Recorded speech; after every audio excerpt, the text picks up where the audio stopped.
بسم اللہ الرحمن الرحیم عن معاذ، حضرت معاذ بن جبل رضی اللہ تعالیٰ عنہ سے روایت ہے، قال، فرماتے ہیں، اوصانی رسول اللہ صلی اللہ علیہ وسلم بعشر کلمات، فرماتے ہیں حضور علیہ السلام نے مجھے 10 باتوں کی نصیحت فرمائی۔ سبحان اللہ، 10 باتوں کی نصیحت فرمائی۔ وہ 10 خاص باتیں آپ بھی سماعت فرمائیے کیا نصیحت فرمائی تھی۔ وصیت کہتے ہیں کسی ضروری اہم بات کی تاکید کرنا کہ یہ کام لازمی تم نے کرنا ہے، اس کو وصیت کہتے ہیں۔ مجھے اللہ کے نبی علیہ السلام نے 10 باتوں کی وصیت فرمائی۔ قال، حضور علیہ السلام نے فرمایا، لا تشرک باللہ شیئا وَإِن قُتِلْتَ وَحُرِّقْتَ۔ حضور علیہ السلام نے پہلی نصیحت یہ فرمائی کہ اللہ کے ساتھ کسی کو شریک نہ ٹھہرانا، اگرچہ تجھے قتل کر دیا جائے، جلا دیا جائے۔ اللہ کہ حتی الامکان جتنا ہو سکتا ہے کفر سے بچتے رہنا، کفر اختیار نہ کرنا، اللہ کے ساتھ کسی کو شریک نہ کرنا، یعنی کفر اختیار نہ کرنا۔ صرف شریک کی مراد نہیں ہے، بعض لوگ کفر کرتے ہیں مگر مشرک نہیں ہوتے۔ مشرک وہ ہوتا ہے جو اللہ کے علاوہ کسی اور کی بھی عبادت کرتا ہے، اللہ کے علاوہ کسی اور کو بھی خدا سمجھتا ہے، وہ مشرک ہوتا ہے۔ لیکن ایسا شخص جو اللہ کے علاوہ کسی اور کو خدا نہیں سمجھتا، اللہ کے سوا کسی اور کی عبادت نہیں کرتا، لیکن اللہ اور اس کے رسول کو بھی نہیں مانتا، وہ کافر تو ہے، مشرک نہیں۔ تو یہاں شرک سے مراد کفر ہے کہ کسی طرح کا بھی کفر نہیں کرنا، اگرچہ تمہیں قتل کر دیا جائے یا جلا دیا جائے۔ یہ حکم عظمت کے طور پر ہے۔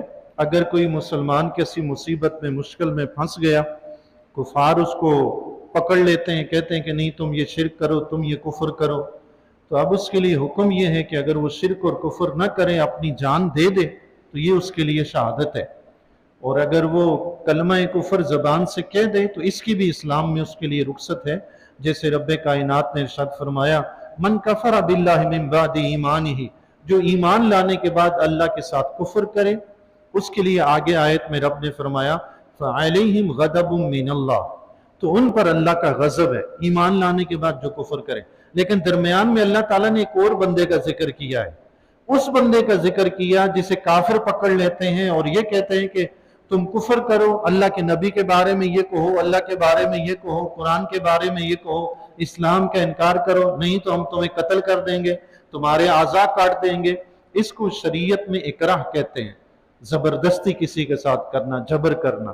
اگر کوئی ایسی صورتحال پیدا ہوتی ہے تو اس صورتحال کو رب نے یہاں ذکر فرمایا، اِلَّا مَنْ اُكْرِهَ وَقَلْبُهُ مُطْمَئِنٌ بِالْإِيمَانِ، ہاں مگر جس پر زبردستی کی جائے اور اس کا دل ایمان پر مطمئن ہو۔ سبحان اللہ، یعنی جو ایمان لانے کے بعد کفر کرے اس کے لیے اللہ کا غضب ہے۔ لیکن ایسا شخص جو زبان سے کفر کرتا ہے لیکن دل اس کا ایمان پر جمع ہوا، ڈٹا ہوا ہے، تو اس کے لیے فرمایا کہ اس کے لیے یہ حکم نہیں ہے۔ وَلَكِنْ مَنْ شَرَحَ بِالْكُفْرِ صَدْرًا، لیکن جس نے شرح صدر کے ساتھ دل سے بھی کفر کر لیا تو رب نے فرمایا اس پر اللہ کا غضب ہے اور اس کے لیے بڑا عذاب بھی ہے۔ تو یہاں سے ہمیں یہ پتہ چلا کہ اگر کسی مجبوری کے وقت کافروں میں مسلمان کوئی گر گیا اور کافر کہتے ہیں کہ بت کو سجدہ کر یا کلمہ طیبہ کا انکار کر، اسلام کا انکار کر، تو اسلام اس کو اجازت دیتا ہے کہ ظاہری طور پر وہ ویسا کر لے لیکن دل سے ویسا